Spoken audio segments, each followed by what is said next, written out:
Bien, hermanos, la palabra Navidad tiene muchos significados, muchos nombres, muchos sinónimos, sería mejor decirlo. Uno de ellos es que Navidad es buenas nuevas. Eso significa Navidad, buenas nuevas.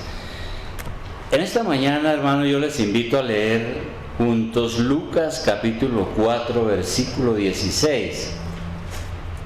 Lucas capítulo 4, versículo 16 al 19.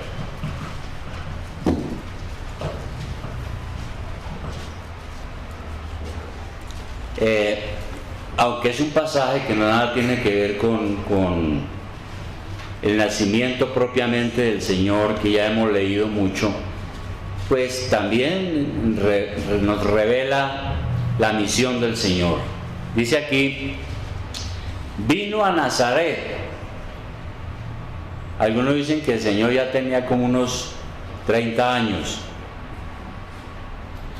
Vino a Nazaret, donde se había criado, y en el día de reposo entró en la sinagoga.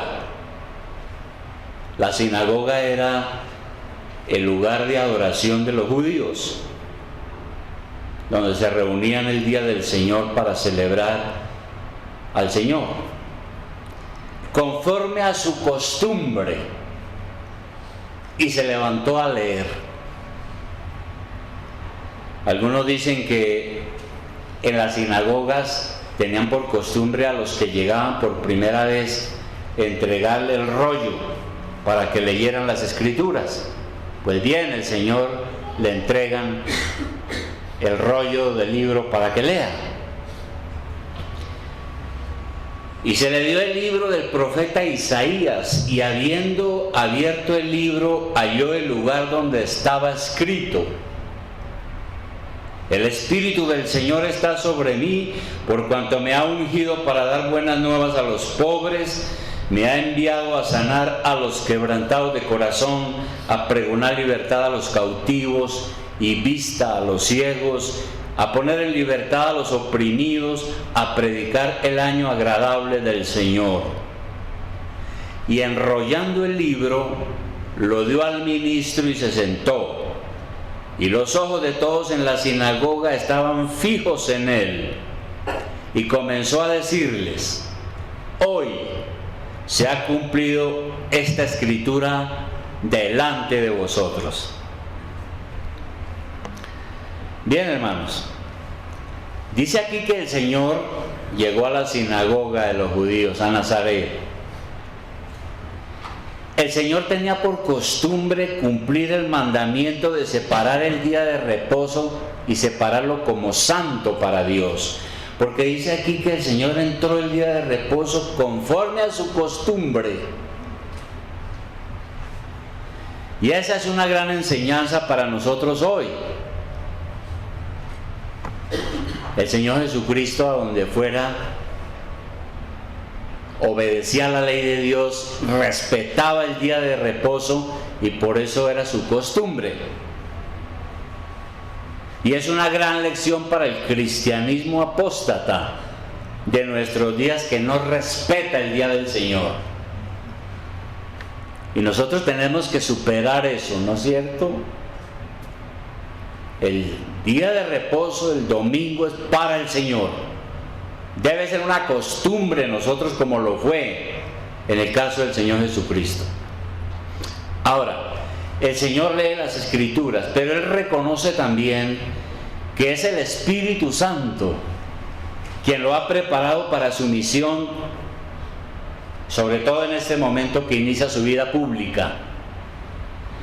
Desde el primer momento de su concepción, recordemos que Jesucristo no tuvo padre terrenal. Es un milagro de Dios operado en el vientre de María por el Espíritu Santo. Desde ahí estuvo presente el Espíritu Santo. Descendió sobre Jesús en su bautismo. Recordemos lo que pasó en el bautismo de Jesús. Y todo eso indica que el Señor fue ungido para desempeñar su misión. Ahora, eso quiere decir la palabra Mesías, que también es un nombre para el Señor. La palabra Mesías significa también ungido, o al contrario también. ¿Y qué quiere decir eso de ungido? Antiguamente los reyes, los profetas y el sumo sacerdote, cuando eran apartados para su trabajo, los ungían con aceite.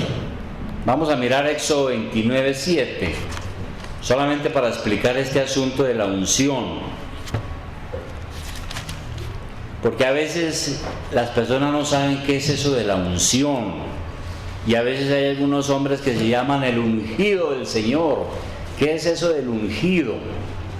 Aquí en Éxodo 29:7 está el caso de en qué consistía eso. Allí usted puede leer toda la ceremonia para ungir a los sacerdotes, en este caso a Aarón.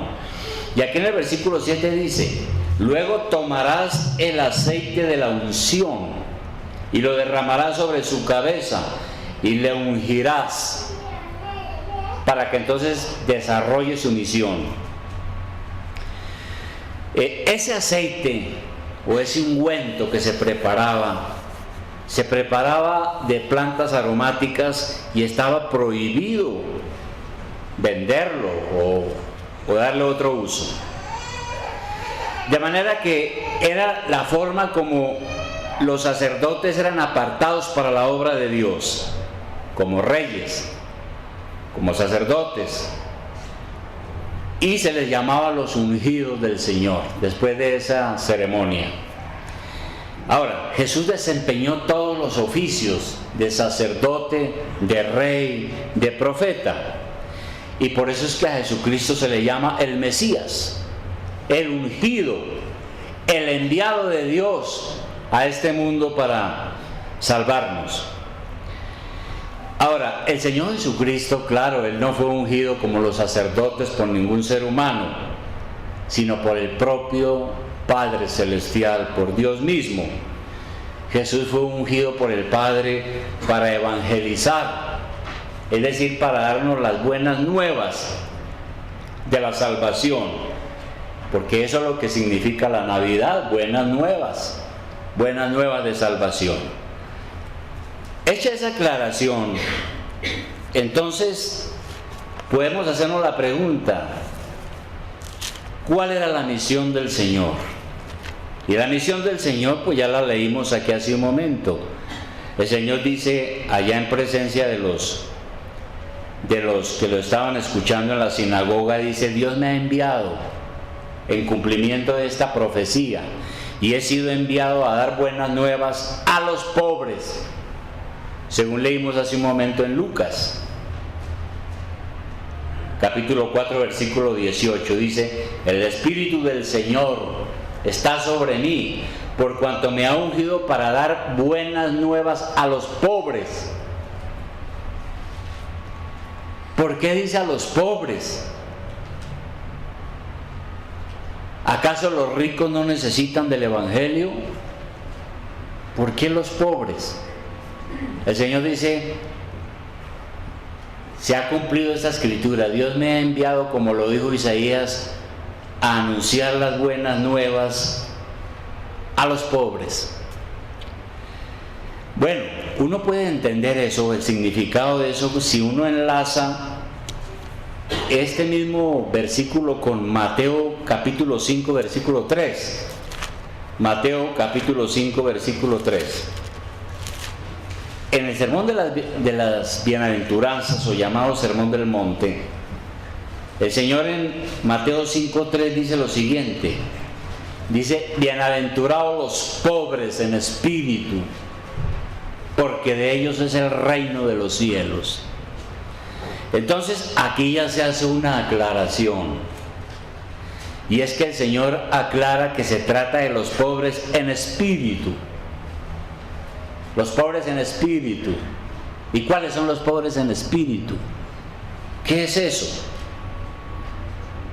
La pobreza en el espíritu es la carencia de Dios, Pobres en espíritu son los que no tienen a Dios en su vida y a Cristo en su corazón.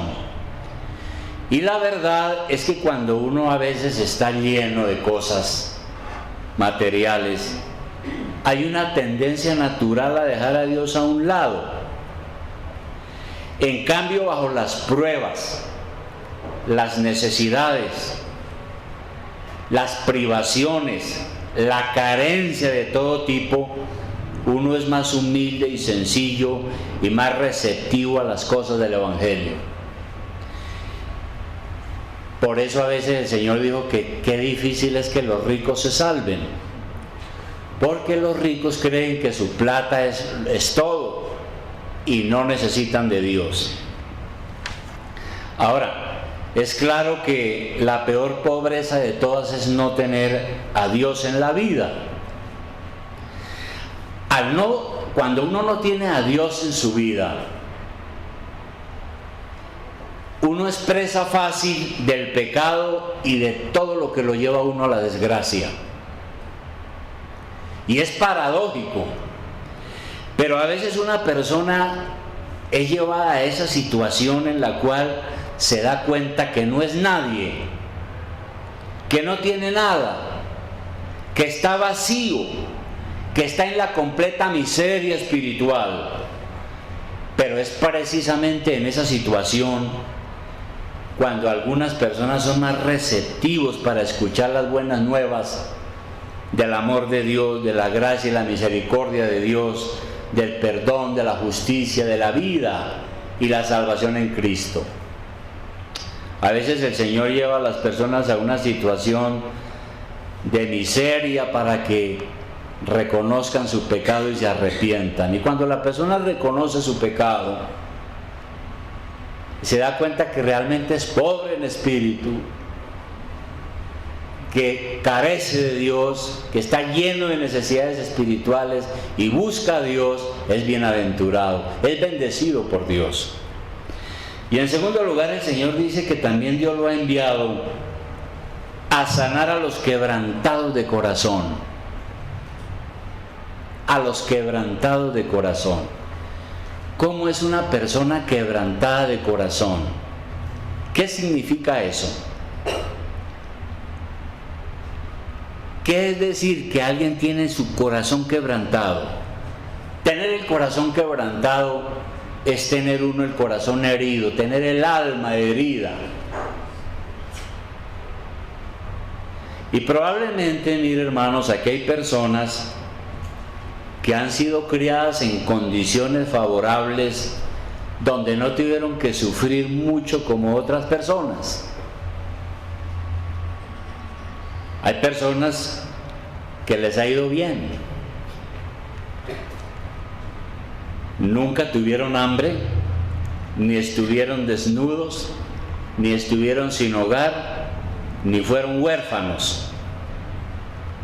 Por eso yo le digo a los jovencitos aquí esta mañana y a los muchachos que le den gracias a Dios por tener unos padres que están cuidando de usted,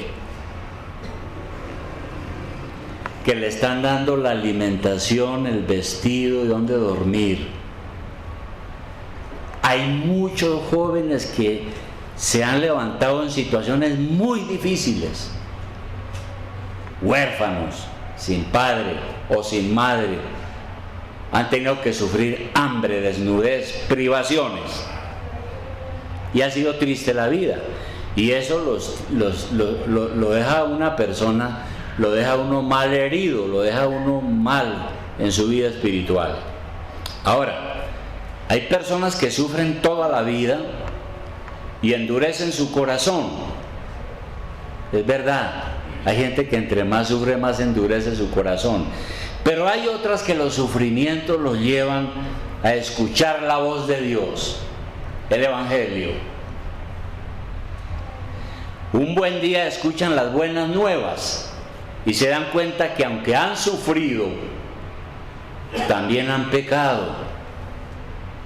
Y entonces cuando entran en un gran dolor y angustia, no hay paz en su alma, escuchan el Evangelio de Cristo y acuden a Cristo pues en Él van a encontrar cura para sus heridas, vendas para sus corazones, consuelo en la tristeza. ¿Y cuál es el remedio? La fe en el Señor Jesucristo, la sangre de Cristo que nos lava de todo pecado y maldad, la sangre de Cristo que nos trae salud al alma. Y por eso es que el Señor dice: yo he venido a sanar a los que tienen el corazón herido. Esa es mi misión. Y si vienen a mí encontrarán consuelo, paz, curación. Y sigue diciendo el Señor también que Dios lo ha enviado a pregonar libertad a los cautivos. ¿Qué es eso? Pregonar libertad a los cautivos. Ahora, recordemos que el Señor está leyendo a Isaías, que se escribió 700 años antes. Cuando Isaías escribió eso, además de profetizar lo que sería la misión de Jesucristo, él también habló a su tiempo. Por eso se cree que Isaías aquí el Señor está leyendo lo que dijo Isaías en 61:1. Si podemos mirar rápidamente la profecía de Isaías en su Biblia, en el capítulo 61, versículo 1. Capítulo 61, versículo 1. 700 años antes de Cristo, el profeta Isaías escribió esto, dijo: el Espíritu de Jehová, el Señor, está sobre mí, porque me ungió Jehová, me ha enviado a predicar buenas nuevas a los abatidos, a vendar a los quebrantados de corazón, a publicar libertad a los cautivos. Él también menciona eso. Y a los presos apertura de la cárcel, a proclamar el año de la buena voluntad de Jehová. Debido a estas palabras que dijo Isaías en esa época, y que se vuelven proféticas cuando el Señor las lee muchos años después, se piensa que el profeta estaba hablando del año del jubileo. ¿Se acuerdan? ¿Han leído en la Biblia qué es el jubileo? El año del jubileo para el pueblo de Israel en los tiempos de Isaías. Cada 50 años, en eso consistía el jubileo. Cada 50 años se permitía la liberación general de deudas y obligaciones. La liberación de hombres y mujeres, porque en aquella época existía la esclavitud. Uno podía comprar personas y ponerlas al servicio de su casa. Pues cada 50 años había la posibilidad de ser libres de esa esclavitud. También de tierras y posesiones que habían sido vendidas por familias y tribus y que debían regresar a sus antiguos dueños. A eso se llamaba el jubileo. Y nuestro Señor entonces quiere decir que Él nos trae el verdadero jubileo. Y el verdadero jubileo es el año del perdón, el año de la salvación, el año de la libertad, el año de las bendiciones del Altísimo. Ahora, junto a eso, uno lee en Colosenses 1:14, Colosenses 1:14, lo siguiente: ¿qué ha hecho Dios con usted en Cristo? Si usted es verdaderamente cristiana y usted es verdaderamente cristiano, Dios ha hecho algo importante. Dice aquí que Jesucristo nos ha librado o liberado de la potestad de las tinieblas, del poder de la ignorancia y del pecado, y nos ha trasladado al reino de su amado Hijo, en quien tenemos redención o liberación por su sangre, el perdón de pecados. Para los griegos Recordemos que esto fue escrito hace 2000 años. Cuando se escribió esto, ¿qué pensaban los griegos sobre redención? ¿Qué significaba para ellos esa palabra? Redención. Para los griegos la redención consistía en el dinero que se pagaba para volver a comprar y liberar a los prisioneros de guerra o para liberar a los esclavos, para liberarlos de sus amos. Eso es la palabra redención. Eso es lo que significa la palabra redención en la antigüedad. Yo podía liberar a un esclavo pagando con mi dinero su libertad. Yo lo redimía a ese esclavo. Como creyentes nosotros hemos sido rescatados, readquiridos como la redención de un esclavo, algo como se hacía en esa época. Dios nos ha redimido, Jesucristo nos ha redimido. ¿Cómo nos ha redimido? En 1 de Pedro 1:18. En 1 de Pedro 1:18. Mire lo que dice el apóstol. Es algo que usted debe saber, que usted y yo debemos saber. Dice, sabiendo, usted y yo, que fuisteis rescatados de vuestra vana manera de vivir, la cual recibisteis de vuestros padres, no con cosas corruptibles como oro o plata, sino con la sangre preciosa de Cristo, como el de un cordero sin mancha y sin contaminación. Usted ha sido redimido, ha sido liberado por la sangre preciosa de Cristo. Ese es el precio que Dios ha pagado para su libertad. Y dice Pablo que también hemos sido liberados de la maldición de la ley. ¿Qué quiere decir eso? Que hemos sido liberados de la maldición de la ley. Gálatas 3:13 es otro pasaje importante. Gálatas 3:13. ¿Qué ha hecho el Señor por usted?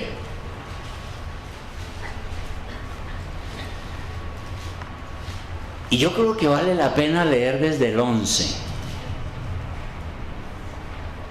Desde el versículo 11 dice lo siguiente. Vamos a ponerle mucha atención. Dice, y que por la ley ninguno se justifica para con Dios. Es evidente, porque el justo por la fe vivirá. Y la ley no es de fe, sino que dice, el que hiciera estas cosas vivirá por ellas. ¿Qué está diciendo esos versículos? Esos versículos están diciendo que según el Antiguo Testamento, si usted quería agradar a Dios, tenía que cumplir la ley de Dios perfectamente, ¿no? Los 10 mandamientos. El problema es que ninguno de nosotros hemos sido capaces de cumplir la ley de Dios perfectamente. Entonces, como no somos capaces de cumplirla perfectamente, la ley nos condena. O la cumple perfectamente o no la cumple. Si no la cumple, usted es culpable ante la ley. 13. Cristo nos redimió de la maldición de la ley, hecho por nosotros maldición, porque está escrito, maldito todo el que es colgado en un madero o en una cruz. Está diciendo acá. Entonces, cada vez que nosotros pecábamos, la ley nos condenaba. En realidad, cada uno de nosotros éramos reos culpables de pena de muerte y no teníamos escapatoria. Pero Jesucristo viene, paga el castigo que usted merece, nos libra de la esclavitud del pecado y nos lleva a su reino y a su gracia. Y por eso entonces el Señor dijo, yo he venido a pregonar libertad a los cautivos, a los que estábamos cautivos por el pecado, bajo la maldición de la ley y bajo la esclavitud del demonio. Ahora, en realidad, si usted no hubiera creído en el Señor Jesucristo, la vida suya sería muy triste, porque usted sería un cautivo de su pecado, de Satanás y de la ley de Dios. Porque solo Cristo nos puede salvar de nuestros pecados. Él es nuestro Salvador. Él solo nos puede redimir de la maldición de la ley. Solo Él nos puede librar de la esclavitud del pecado. Y por eso tenemos que darle muchas gracias a Dios, porque si no fuese así, nuestra vida es miserable. Y sigue diciendo el Señor otro asunto, que Él ha venido también, no solamente a pregonar libertad a los cautivos, sino vista a los ciegos, como leemos allá en Lucas. El Señor ha venido a dar vista a los ciegos. ¿Qué quiso decir el Señor con esto? Que ha venido a dar, dice, y vista a los ciegos. Algo que también dijo Isaías 700 años antes. Mire, las prisiones en la antigüedad eran prisiones muy tenebrosas.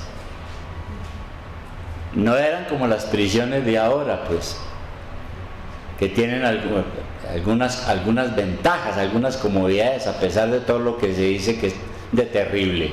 Pero las prisiones en la antigüedad eran prisiones muy tenebrosas, muy oscuras, casi sin luz. Las personas que estaban encarceladas en la prisión vivían casi en las tinieblas, vivían sin luz, y por eso se representaban como ciegos. Y esta es en realidad la situación de los pecadores, o de cuando uno está en el pecado.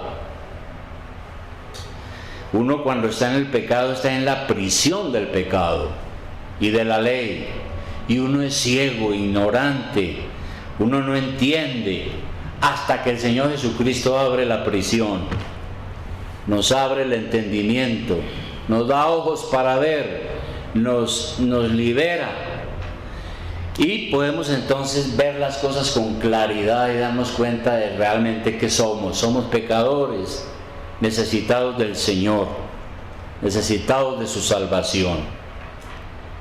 Y la palabra de Dios dice que realmente usted y yo nacemos ciegos por causa del pecado, hasta que Cristo nos abre los ojos. Eso me estaba diciendo hace unos 8 días una familiar que recibió a Cristo en el corazón, y me estaba diciendo: mire, yo era ciega, yo no veía las cosas como las veo ahora, yo era una estúpida, mire cómo veo las cosas ahora que Cristo ha abierto mis ojos. Qué bueno que es la vida cristiana. Y por último, el Señor dice que también Él ha venido a poner en libertad a los oprimidos. ¿Quiénes son los oprimidos? ¿Cómo es una persona oprimida? Yo estaba revisando esa palabra, oprimido. ¿Qué significa esa palabra, o qué significaba en el término griego? Y tiene un significado bastante duro, porque dice que es la persona que está aplastada, hecha pedazos, está magullada. Pues bien, el Señor dice aquí que ha venido a liberarnos de la opresión. Una persona oprimida es la persona que está quebrantada en su espíritu, en su alma, por las circunstancias opresivas de la vida, como aquellos que han sido oprimidos o agobiados por problemas, tantos problemas que tenemos en este mundo.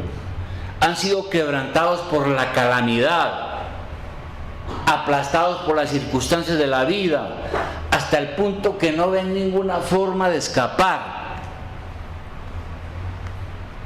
Y por eso yo decía: mire, hay gente, hermano, a veces hay gente que dice: mire, yo sí que sufro, pero mira para abajo, y hermano, hay gente que de verdad sufre en este mundo. Pero también se refiere a las personas que están quebrantadas o arrepentidas, es decir, aquellas personas cuyos corazones están presionados o magullados por la conciencia del pecado. Entonces la persona ha pecado y dice: yo sí que he sido de malo, y se siente mal y no tiene paz y se siente angustiado y triste y deprimido, está oprimido. Pues bien, el Señor ha venido a ponerlos en libertad, a liberarlos de esa opresión y darles consuelo. Y el asunto es que el pecado y la culpabilidad lo hacen a uno desgraciado. El pecado no deja nada bueno. Puede que sea dulce al comienzo, pero luego se vuelve amargo. El pecado y la culpabilidad lo hacen a uno desgraciado. La conciencia nos acusa todos los días y uno sabe que es un miserable. Y eso trae entonces una profunda opresión al alma, al corazón. Nos sentimos aplastados por el peso de la culpa. Pero cuando nuestros corazones son abiertos al Señor Jesucristo, somos inmediatamente aliviados de esa opresión. Yo no sé cuál ha sido su situación, ¿no? Pero cuando yo conocí al Señor a los 23 años, eso fue un descanso, el tremendo. Fui libre, mi conciencia halló paz, mi corazón se tranquilizó y empecé a ver la vida de verdad, porque el Señor me liberó de la opresión, del pecado y de las cosas que ha tenido uno que enfrentar y por las cuales uno sufre. Y muchas de ellas son por culpa de nosotros también. Hay a veces factores externos, pero hay también muchos factores internos. Como conclusión, hermanos, nuestro Señor dijo: bienaventurados los pobres en espíritu. Significa bendecidos los que reconocen que están vacíos de Dios, que están en la miseria y buscan al Señor arrepentidos. Cuando yo tenía como unos 19 años, como dice el dicho, ¿no? Uno cuando está bien joven, cuando uno está joven, voy a decirlo, uno es joven y estúpido. Y me acuerdo que una vez un tío me dijo: mire, usted está vacío. Yo no lo entendía, ahora entiendo. Sí, yo estaba vacío, no tenía nada en mi vida con qué enfrentarme, no tenía las cosas claras y por eso cometí graves errores. Entonces el Señor dice: bienaventurados y bendecidos los que reconocen que están vacíos de Dios, que están en la miseria y buscan al Señor arrepentidos, porque el Señor ha venido a eso, a salvarnos y sacarnos de esa pobreza espiritual. Y la verdad es que no hay remedio para nuestra alma herida aparte de Jesucristo. Si usted no entrega su vida a Jesucristo y usted no lo reconoce como su Salvador, usted va a seguir siendo un esclavo del pecado y de Satanás. Y no espere libertad, ni consuelo, ni nada fuera de Jesucristo. No puede esperar nada. Sin Jesucristo, usted va a permanecer ciego, sordo y sin esperanza. Eso lo entendemos nosotros los cristianos, los que ahora nos hemos dado cuenta de cuál era nuestra situación antes. Pero como digo, uno es joven y estúpido y uno no entiende las cosas. A veces tiene que pasar por duras pruebas terribles en la vida para que al fin entienda. ¿Cuáles son las buenas nuevas? Que Jesucristo satisface nuestro corazón, sana nuestras heridas, nos cura la ceguera que produce el pecado, nos trae la libertad de las consecuencias del pecado.